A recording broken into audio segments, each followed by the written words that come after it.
วิทยุแห่งประเทศไทยจังหวัดแพร่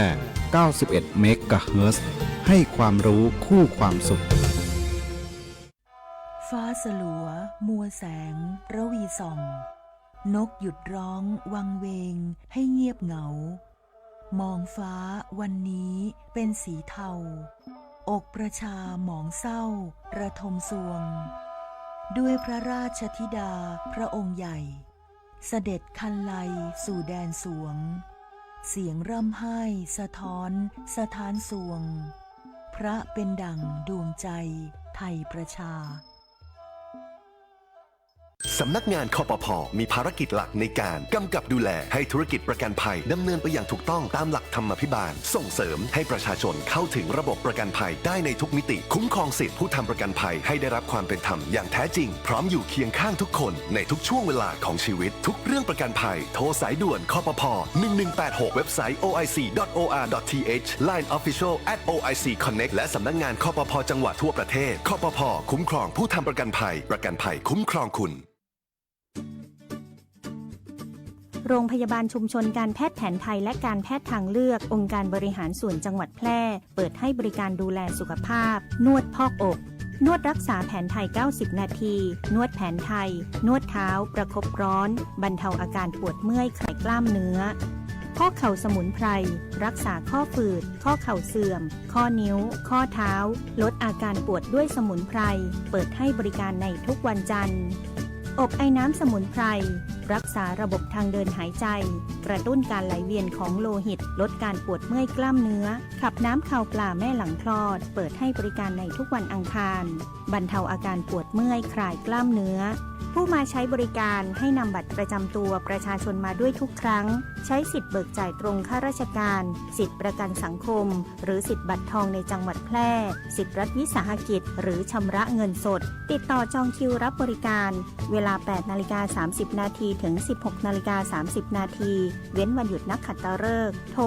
054-523-338-9ถ้าความเร็วบนท้องถนนในชุมชนเป็นตัวเลขเหล่านี้ก็คงดีแต่ในความเป็นจริงยังมีผู้ขับขี่ใช้ความเร็วสูงและการขับรถเร็วเกินกฎหมายกำหนดยังเป็นสาเหตุหลักที่ทำให้เกิดอุบัติเหตุเดินทางถึงบ้านอย่างปลอดภัยขับขี่ด้วยความใส่ใจอย่าขับเร็วอย่าขับซิ่งขับขี่ปลอดภัยลดความเร็วลดอุบัติเหตุด้วยความปรารถนาดีจากกองทุนเพื่อความปลอดภัยในการใช้รถใช้ถนนและสำนักงานขนส่งจังหวัดแพร่ปัจจุบันการเคลื่อนย้ายแรงงานระหว่างประเทศของไทยเริ่มเปลี่ยนแปลงโดยเฉพาะอย่างยิ่งการเคลื่อนย้ายแรงงานจากประเทศเพื่อนบ้านได้แก่เมียนมาลาวและเวียดนามโครงสร้างของประชากรที่เปลี่ยนแปลงไปสู่สังคมสูงอายุจึงมีความจำเป็นที่ต้องนำแรงงานต่างด้าวมาทดแทนกำลังแรงงานไทยที่ยังไม่เพียงพอในหลายกิจการสำนักงานจัดหางานจังหวัดแพร่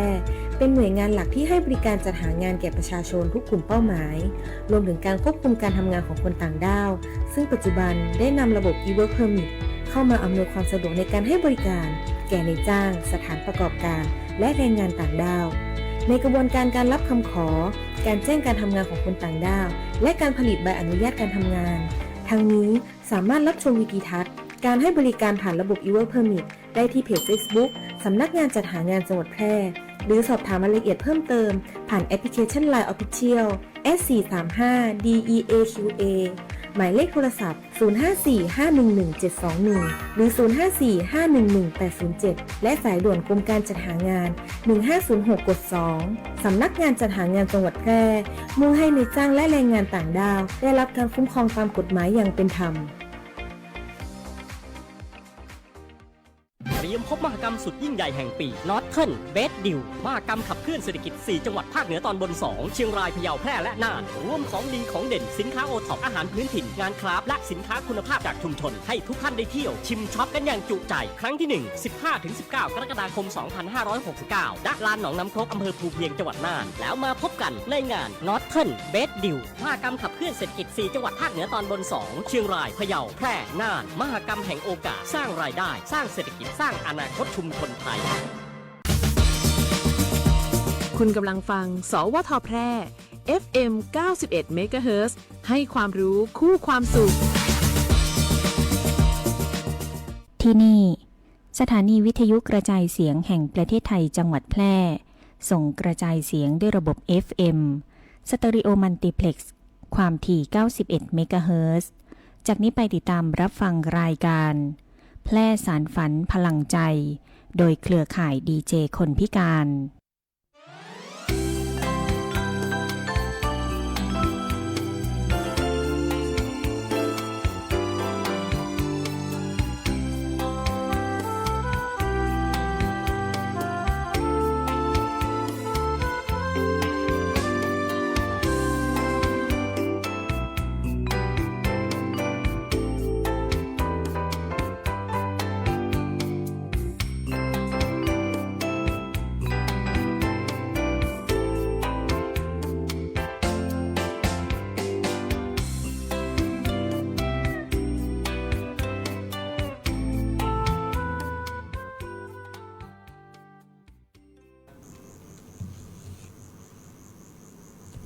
สวัสดีครับ สวัสดีครับ ครับก็พบกันอีกครั้งนะครับเนาะกับรายการแพร่สารฝันพลังใจ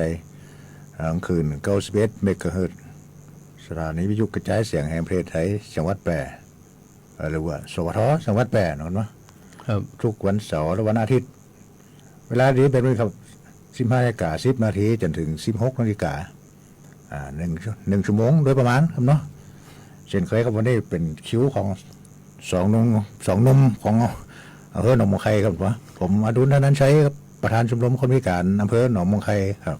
ครับผมนายบรรจบเวขลังรองประธานคนพิการอำเภอหนองมะไคครับ ครับท่านผู้ฟังสามารถรับฟังรายการแพทย์สารฝันพลังใจของเขาได้อีก2ช่องทางครับเนาะทางเฟซบุ๊กแฟนเพจสวทแปหรือว่าวิทยุออนไลน์สวทแปครับชื่นชอบเพลงอย่างอย่าฟังเพลงอย่างหรือว่าอย่า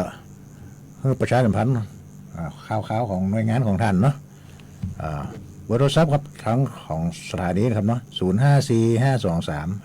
0545235516ครับวันนี้ตรงกับวันเสาร์ที่11 กรกฎาคม 2569แรม12 ค่ำเดือน8ใต้เดือน10เหนือ10เหนือนี่60อังกลังเสียงการวันเดียวเนาะครับก็วันฟูกับวันศุกร์เนาะวันจมวันอังคารวันจมวันอังคารนี่วันฟูวันจมเนาะครับเดือนนี้ปลายเดือนนี้นะวันที่30หรือ31วัน30ก็เข้าพรรษาเนาะครับ30กรกฎาคมประมาณเข้าพรรษาได้กินขนมข้าวต้มกันเนาะแต่ก่อนบ้านเฮาเนี่ยหน้าหยาดหนาเนาะก่อนเนาะครับขออย่าล้อเอาจนเข้าพรรษาแล้วก่อนกล้วยปลูกเนี่ยเนาะกล้วยลกกล้วยปลูกเนาะเดี๋ยวนี้โอ้เลี้ยวไปเลี้ยวมันแล้วครับเดี๋ยวนี้มันบ่สิปลูกแล้วนี่หวานแห้งกันไปแล้วเนาะบ่ตันกินแล้วจังเนาะจังถ้าเอาอย่างเงี้ยจะมาเกานี่ไทยจะบ่ตันเดียวอย่างมันต้องใจเงินนะครับบ่ตันน้ำตันตาอย่างเนาะเขาก็ต้องเห่งหาเงินหาทองด้วยปตูมาเดียวนี่กะหลายวันกับแป้ง300เขาไปกันก็นี่บ่ใครมีเนาะ300ดีก็ต้องห่อเข้าด้วยตรงนั้นห่อเข้าด้วยมันพบกันวันนี้ครับเนาะเดี๋ยวผมมีรายการอู้ข่าวเล่าสู่ฟังผมมีของข่าวที่เขาขาดไปได้ก็คือข่าวของพมจ.แปรเนาะเปิดให้การสนับสนุนรายการเขาเนาะเกี่ยวกับคนผู้พิการผู้สูงอายุเนาะครับแล้วก็มีข่าวของสมาคมคนพิการ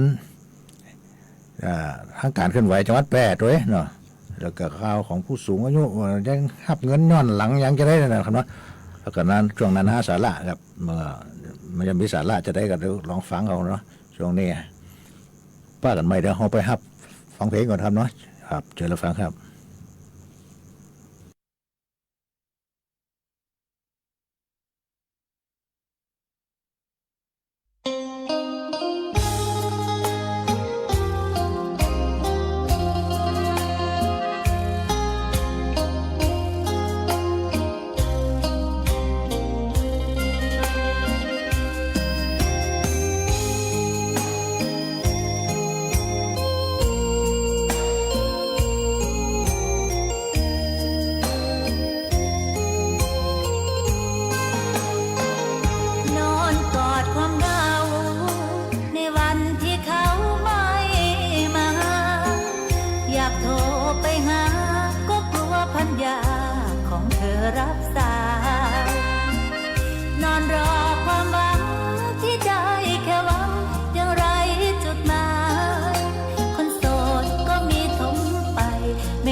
พียงเรา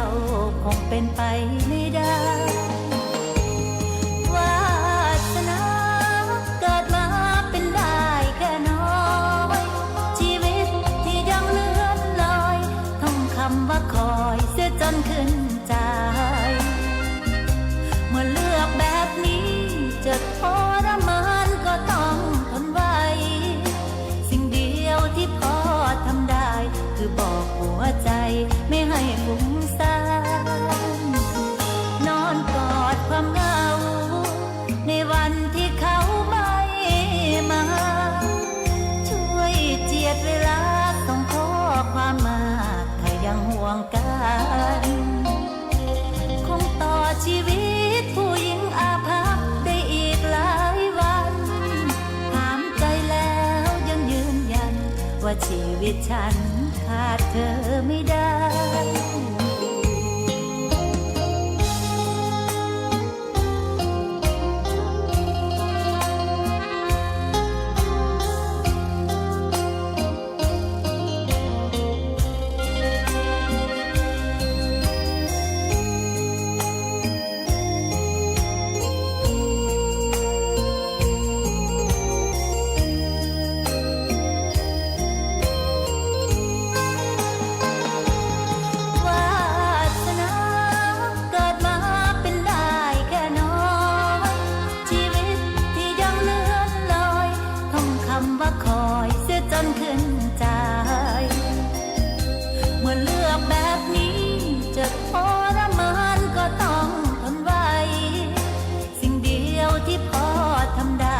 คือบอกหัวใจไม่ให้ฟุ้งซ่านนอนกอดความเหงาในวันที่เขาไม่มาช่วยเจียดเวลาส่งข้อความมาถ้ายังห่วงกันคงต่อชีวิตผู้หญิงอาภัพได้อีกหลายวันถามใจแล้วยังยืนยันว่าชีวิตฉันขาดเธอไม่ได้คงต่อชีวิตผู้หญิงโชคร้ายได้อีกหลายวันถามใจแล้วยังยืนยันว่าชีวิตฉันขาดเธอไม่ได้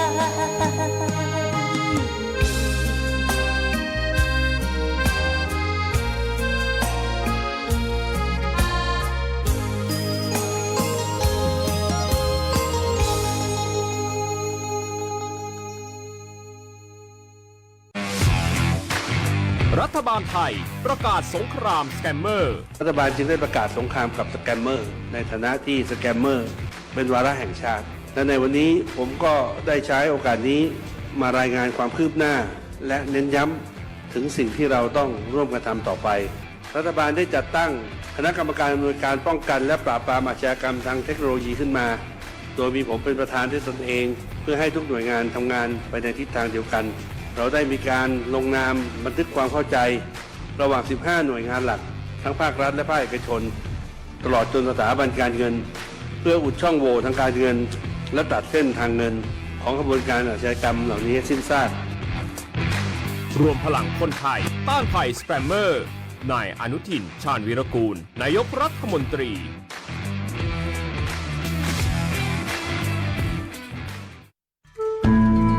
ข่าวสารหน้าหู้อู้ม่วนจวนฟังในช่วงอู้ข่าวเหล่าสู่กันฟังครับจบไปแล้วนะครับขาดเธอไม่ได้เนาะได้แผ่ขอมาครับร้านแรงหนุ่มร่องกวางครับหนุ่มน้อยร่องกวางแฟนรายการประจำเขาน่ะขอมาทุกเสาร์ทุกอาทิตย์นะของนั้นFC แฟนรายการของเรามันอำเภอร่องกวางเขาเนาะจัดไปให้แล้วครับเนาะโอกาสหน้าก็ขอมาใหม่ครับเนาะ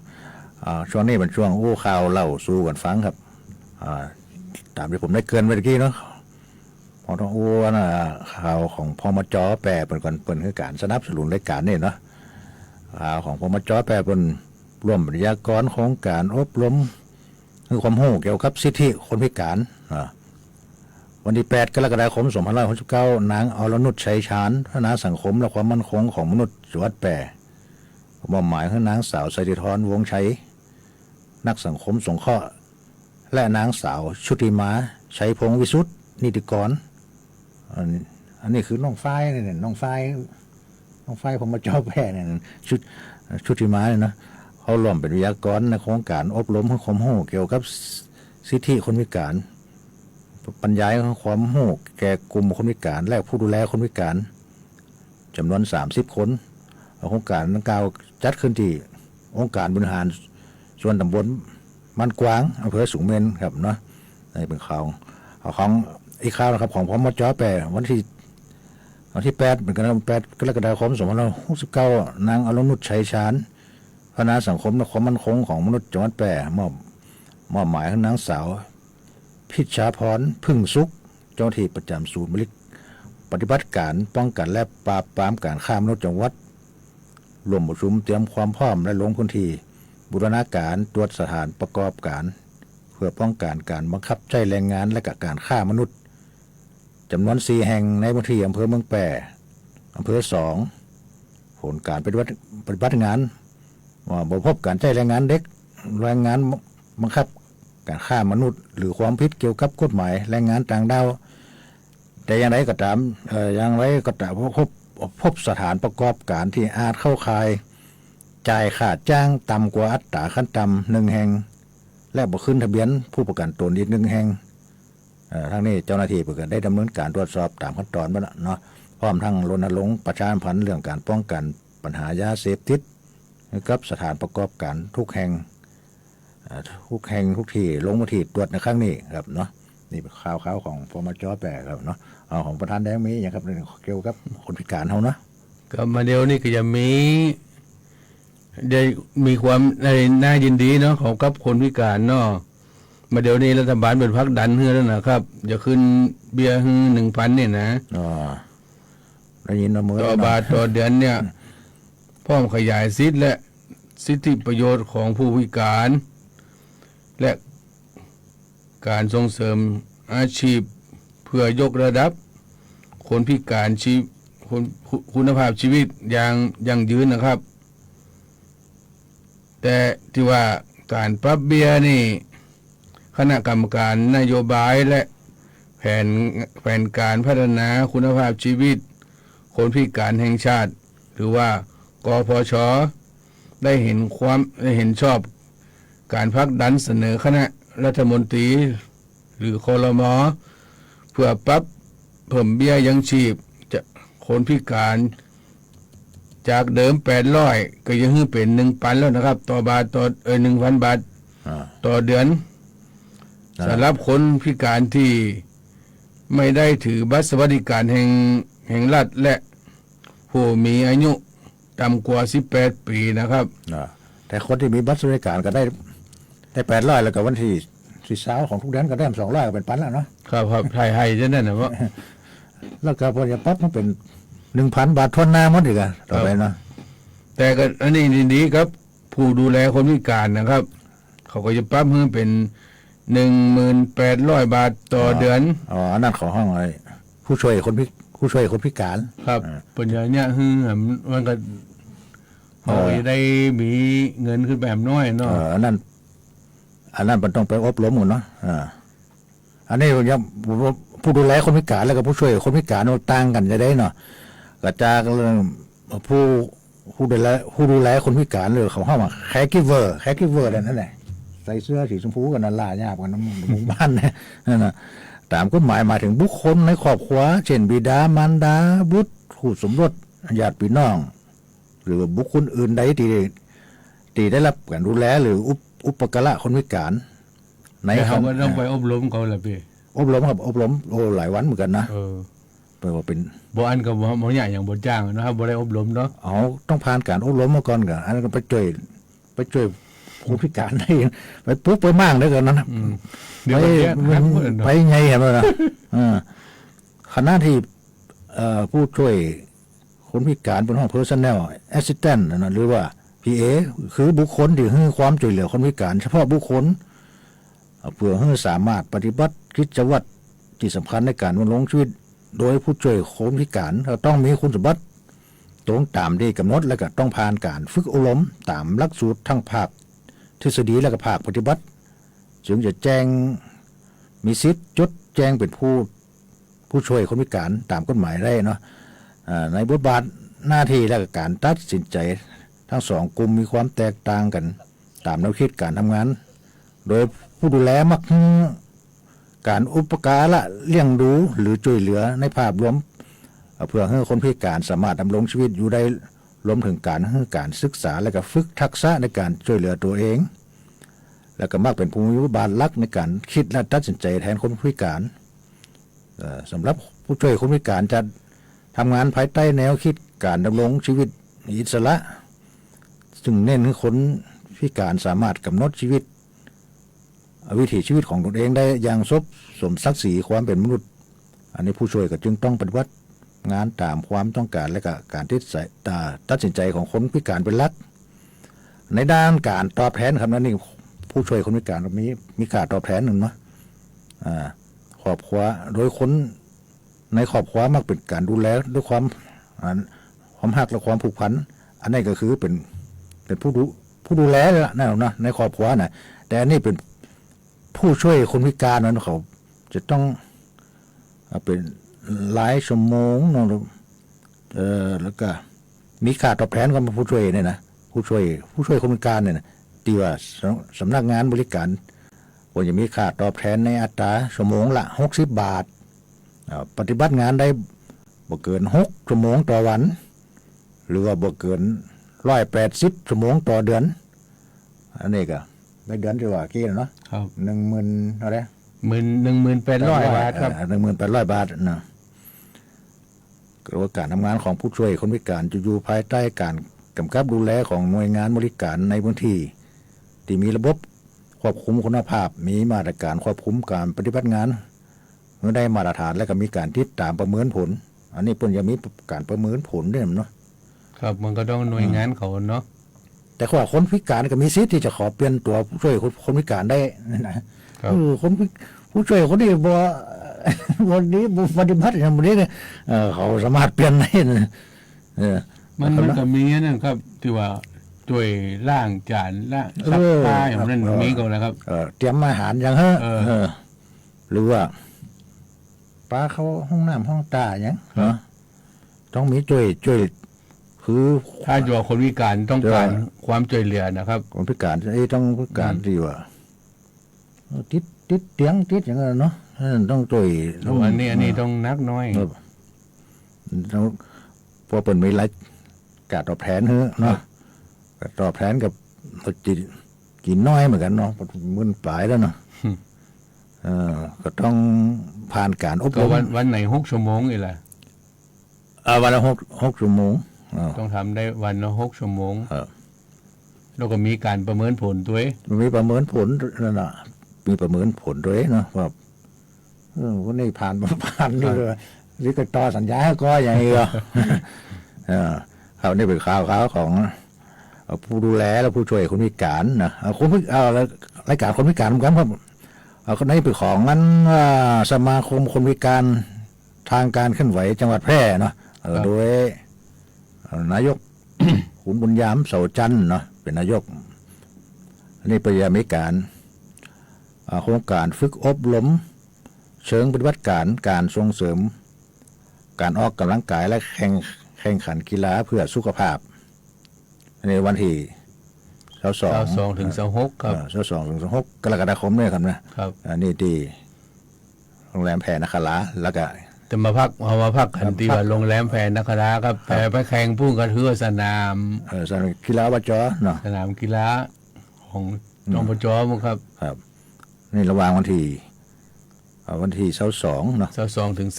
26โดยนายสุภชีพดิเทศนายกสมาคมคนพิการแห่งประเทศไทยเราเปิดมาเปิดเนาะเปิดงานผมเคย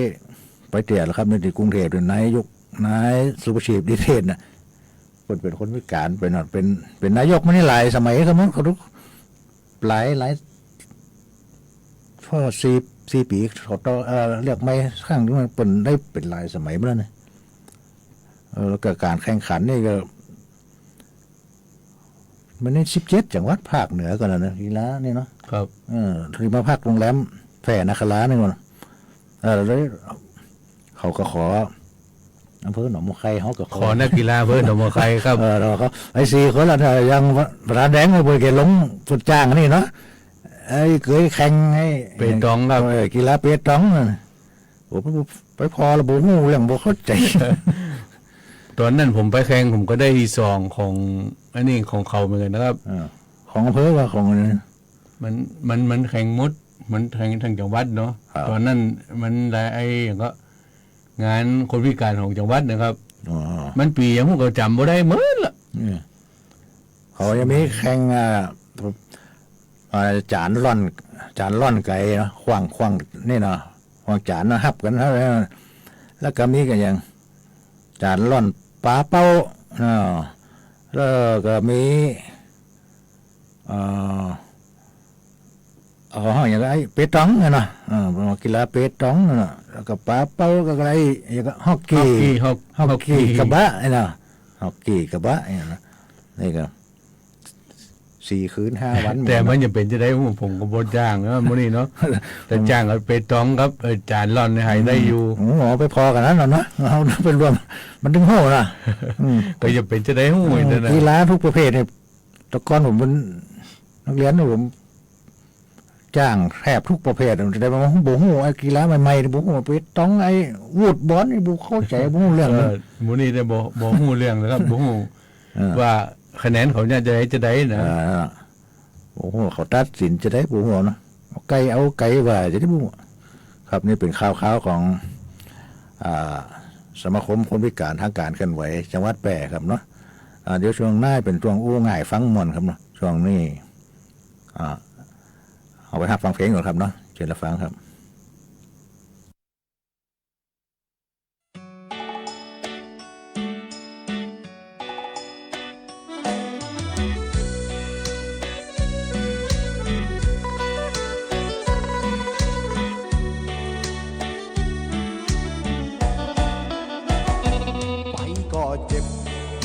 เจ็บมีค่าเท่ากันในเมื่อเธอนั้นยังรักเขาอยู่ใช่ไหมทนอยู่กับฉันเพียงแค่รักษาน้ำใจอะไรต่อมีอะไรเธอให้เขาไปหมดแล้วไปเสียเถอะไม่ต้องมาซื้อเวลาเราจบกันซะสองหน้าทำไมแก้วที่มันร้าวฉันก็ไม่อยากจะใช้กอดเธอไม่สนิทใจไม่รู้ซ้ำรอยใครหรือเปล่าถ้าไปกับเขาก็ต้องไม่มีฉันถ้าอยู่กับฉันเธอต้องเลิกกันกับเขาทนอยู่อย่างนี้มีเธอมีเขามันละครน้ำเนาอยู่ไปมันก็เท่านั้นก็ไม่เป็นไรถ้าตัดสินใจลำบากฉันยอมเดินจากชีวิตเธอก็แล้วกันทนอยู่ต่อไปไม่มีอะไรสร้างสรรค์ได้นอนด้วยกันแต่ไม่เคยได้ใจเจ็บอยู่ก็เจ็บมันก็ต้องจบรักเราสต็อปคบต่อก็คงไม่ไหวฉันก็ไม่รู้เธอแอบมีชู้เมื่อไรเธอบอกให้ชู้ทางใจพูดให้ตายฉันไม่เชื่อหรอกเธอบอกแค่ชู้ทางใจพูดให้ตายฉันไม่เชื่อหรอก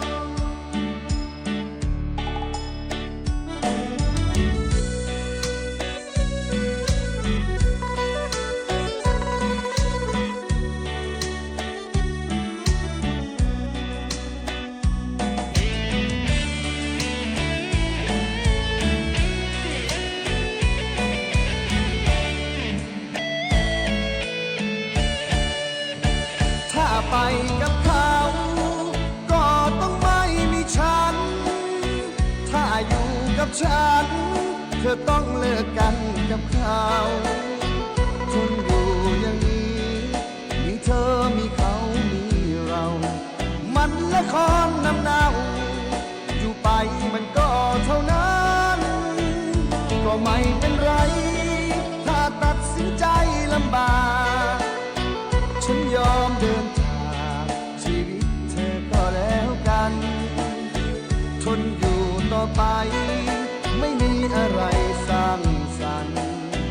ได้นอนด้วยกันแต่ไม่เคยได้ใจไปก็เจ็บอยู่ก็เจ็บมันก็ต้องจบรักเราสต็อป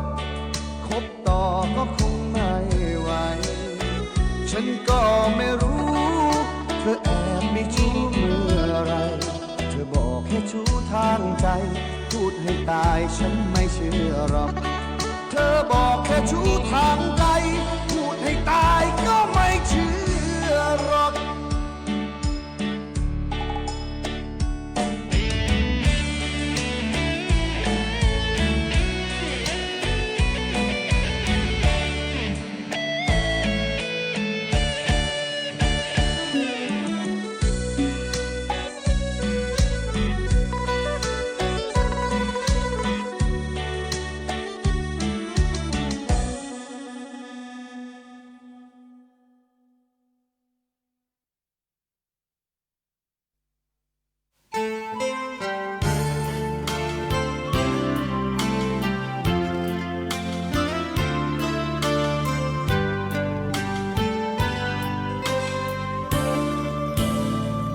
ดาวเหนือล่องมาสู่เมืองฟ้าของคนบ้านนอกทิ้งทุ่งทิ้งควายทิ้งคอกอยู่บางกอกขายตัวเลี้ยงใจ เจ้ามีราคากำโหกำจาเจ้าก็เปลี่ยนใหม่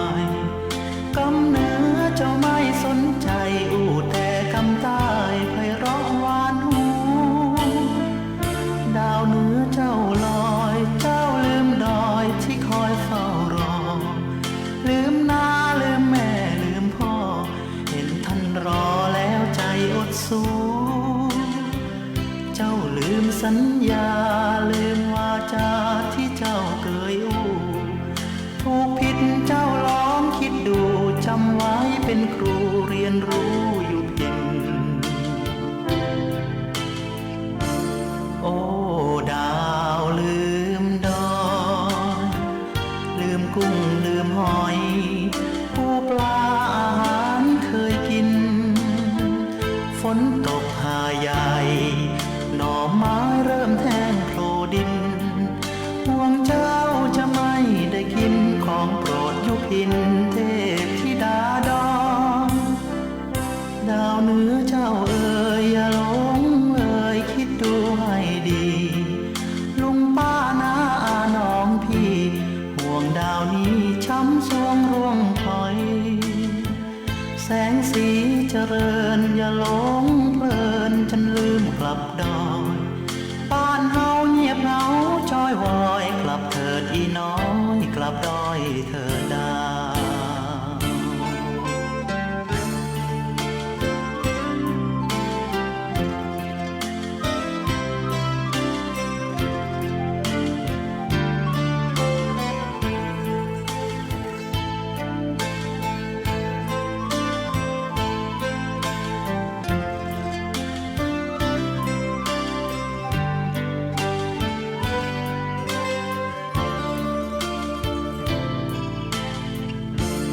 โอ้ดาวลืมดอยลืมกุ้งลืมหอยปูปลาอาหารเคยกินฝนตกหาใหญ่หน่อไม้เริ่มแทงโผล่ดินห่วงเจ้าจะไม่ได้กินของโปรดยุพินเทพธิดาดอนดาวเหนือเจ้าเอ๋ยอย่าหลงเอ่ยคิดดูให้ดีลุงป้าน้าอาน้องพี่ห่วงดาวนี้ช้ำสวงร่วงพลอยแสงสีเจริญอย่าหลงเพลินจนลืมกลับดอยบ้านเฮา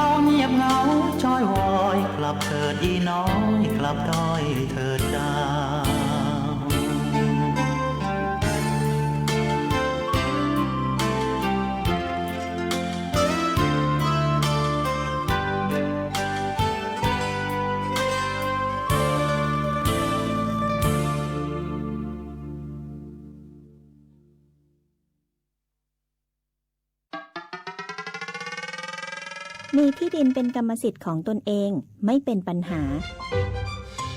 ทอส.เปิดให้กู้ยืมเพื่อที่อยู่อาศัยไม่ว่าจะปลูกสร้างอาคารซื้ออุปกรณ์สิ่งอำนวยความสะดวกเพื่อประโยชน์ในการอยู่อาศัยหรือจะกู้เพื่อชำระเบี้ยประกันชีวิตคุ้มครองสินเชื่อผ่อนชำระไม่น้อยกว่า3ปีและไม่เกิน40ปีโดยอายุผู้กู้รวมกับระยะเวลาที่ขอกู้ต้องไม่เกิน70ปีอัตราดอกเบี้ยที่แท้จริงตลอดอายุสัญญาสินเชื่อปลูกสร้างที่อยู่อาศัยบนที่ดินของตนเองสินเชื่อสำหรับลูกค้าปลูกสร้างที่อยู่อาศัยบนที่ดินที่เป็นกรรมสิทธิ์ของตนเองสนใจแอดไลน์ GHB Buddy ทอส.แพร่โทร 0546214490-5 หรือสอบถามเพิ่มเติมธนาคารอาคารสงเคราะห์ใกล้บ้านอู้กันสบายๆได้ประเด็นในช่วงอู้ง่ายฟังมวล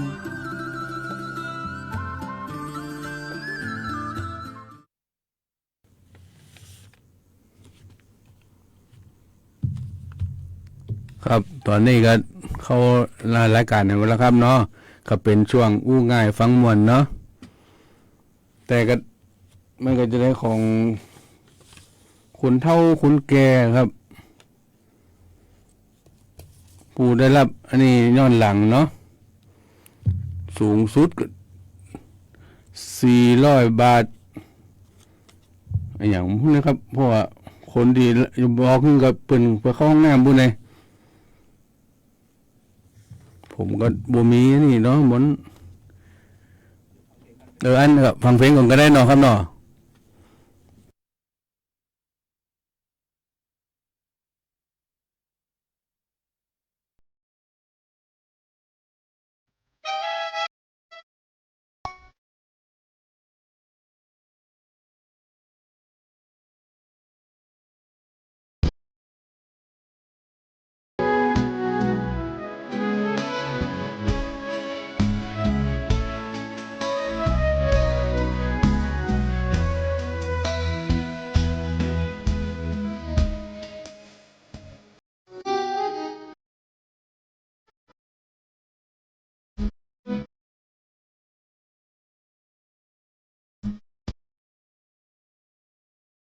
มาพบเธอ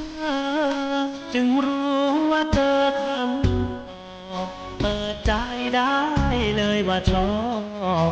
ตั้งแต่วันแรกพบกันเคยอยู่คนเดียวขับเที่ยวชีวิตสู้งานทำเพื่อใครกันวันนี้สวรรค์เฉลยใช่เลยที่ใจเราเธอเป็นเหมือนแสงยิ่งโหยมาส่องใจที่เฉยเมื่อยให้มองเห็นกันเดินเหินไปที่เคยคิดผ่านจะลงเลยท่าน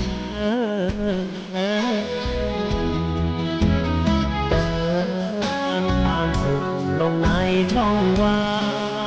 งห้องนอนว่างที่ผู้ช่วยเธอนี่เธอเคียงคู่แม้ดูที่มีเรื่องเดิมไม่ต้องปรับแค่เงาก็เพิ่งสุขให้เสมอ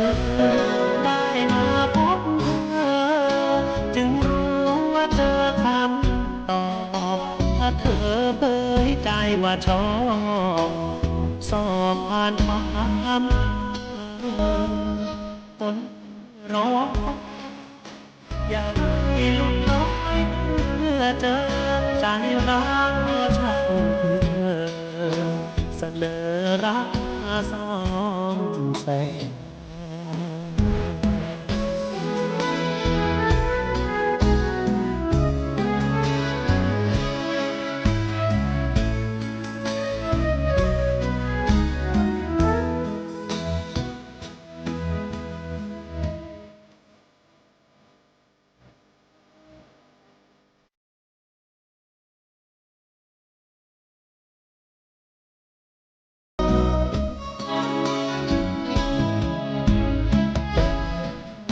ความสุขลงในช่องว่าง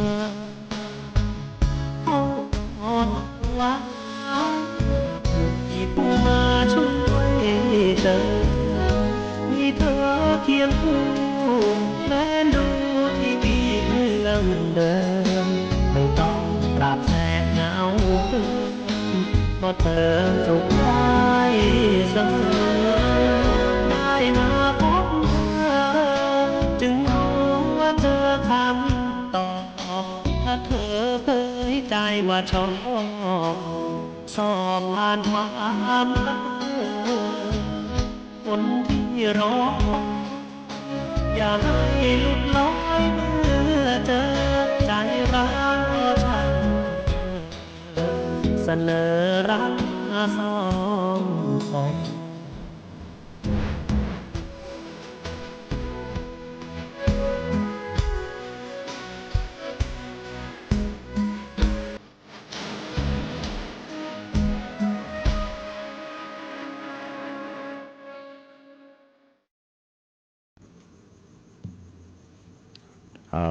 จบแล้วครับเนาะตะกี้ นี่น้อยนะครับเนาะช่วงนี้เป็นช่วงสุดท้ายเนาะช่วงนาสาระครับช่วงที่เกินไปตะกี้กำก็ว่าผู้สูงอายุเนาะผู้สูงอายุที่มีบัตรสวัสดิการแห่งรัฐหรือว่าบัตรคนจนเนาะสิทธิรายเดิมเนาะวันจะมีที่มีรายได้น้อยแล้วก็รัฐวันจะได้ทำเงินส่งข้อเพื่อกันยังชีพย้อนหลังสูงสุด400 บาทเนาะโดยกรมบัญชีกลางจะโอนเงินเข้าบัญชีธนาคารหรือห้อมเพย์ที่ผูกกับเลขบัตรประจำตัวประชาชนในวันที่13ถึงวันที่15กรกฎาคม2569นะครับเนาะแต่มันจะบ่ได้เท่ากันนะครับเนาะว่ายอดเงินส่งข้อที่จะได้รับแตกต่างกันในช่วงนี้ครับบางคนก็ได้400บางคนก็ได้300บางคนได้200บางคนได้100นะเนาะเขาคือผู้ที่เกิดก่อนวันที่1 มีนาคม 2509จะได้เต็มๆเลย4 เดือนเนาะเป็นย้อนหลัง4 เดือนเดือนละ100เนาะ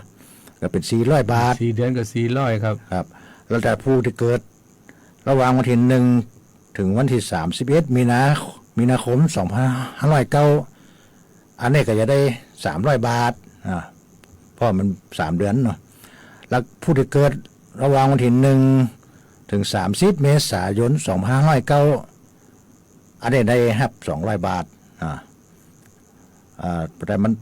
บ่จิเต้ากันหมดเพราะว่าเปิดให้4 เดือนย้อนหลังเนาะ4 เดือนย้อนหลังแล้วน่ะเตรียมไว้แล้วนะนี่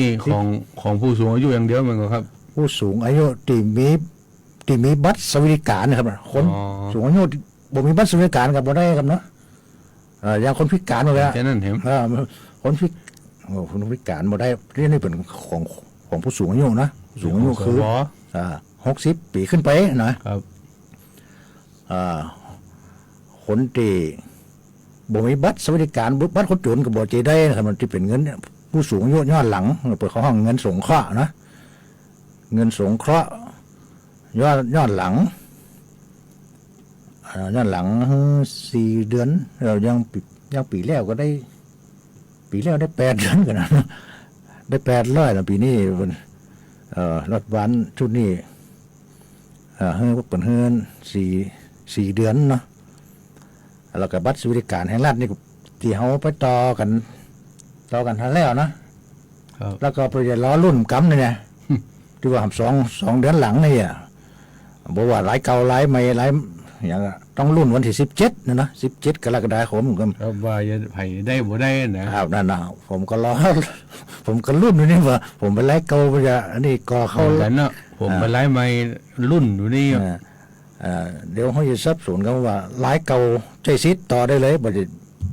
มันต้องผ่านคณะอนุกรรมการของกรรมเนาะสำหรับผู้เคยมีมอบอำนาจที่ให้ลูกหลานใจสิวแทนมันนี่คนละกรณีกันครับเนาะบัตรคนจนยืนยันตัวตนวันที่17 กรกฎาคมนี่ครับเนี่ยเขาอย่างหู้รุ่นเราไปได้ไปต่อว่าได้ไปต่อนะครับ กรณีมอบอำนาจให้สิทธิ์ทั้งหลายเก่าแล้วก็หลายใหม่เปิดให้เตรียมหนังสือมอบอำนาจสำเนาบัตรประจำตัวประชาชนของผู้มอบอำนาจบัตรประจำตัวประชาชนตัวจริงของผู้รับมอบอำนาจพร้อมสำเนาสำเนาบัตรนี่สำเนาบัตรคนพิการเนาะหรือว่าใบรับรองแพทย์และในสำหรับผู้ป่วยติดเตียง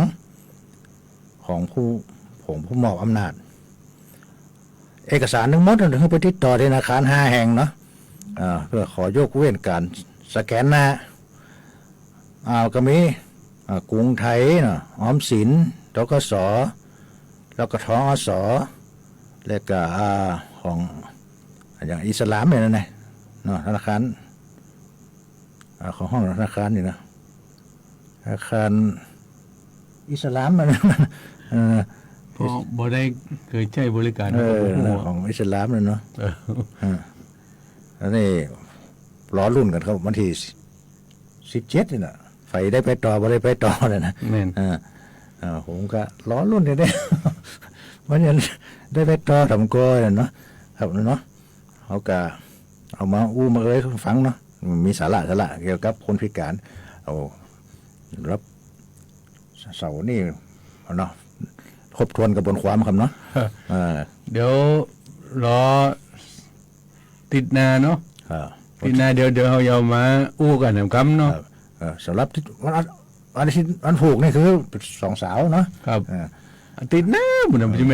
มันติดปีถึงนี่นะพูดหน่อยที่ติดปี19นะครับเก้ามาป้ากับ2 หนุ่มเขาอย่ามากันทำรอบเนาะเรื่องนี้ตรงนี้ก็ขอบคุณทั้งพมจ.8แล้วก็ทั้งผอ.สวท.8แล้วก็เจ้าหน้าที่ครับเนาะแล้วก็คนพิการของเขามาได้มาแสดงศักยภาพแล้วก็มีของเขามามีบทบาทมีเวทีเนาะมีเวทีให้ได้แสดงได้แสดงศักยภาพของเขาครับช่วงนี้ผม2 คนลาไปก่อนนะครับเนาะป้ากันใหม่วันอาทิตย์หน้าครับสวัสดีครับสวัสดีครับ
ยับไปตามเสียงเพล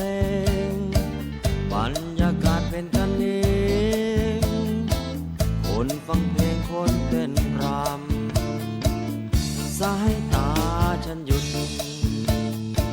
สะดุดที่ต้องสาวชุดดำยิ้มเศร้าๆแต่งามล้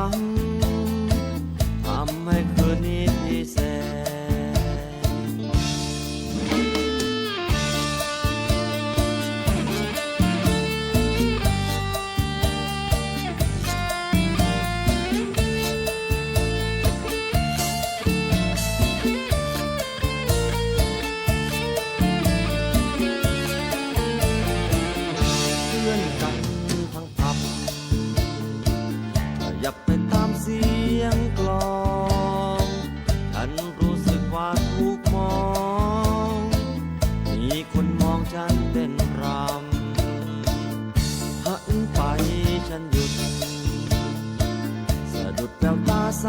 ดด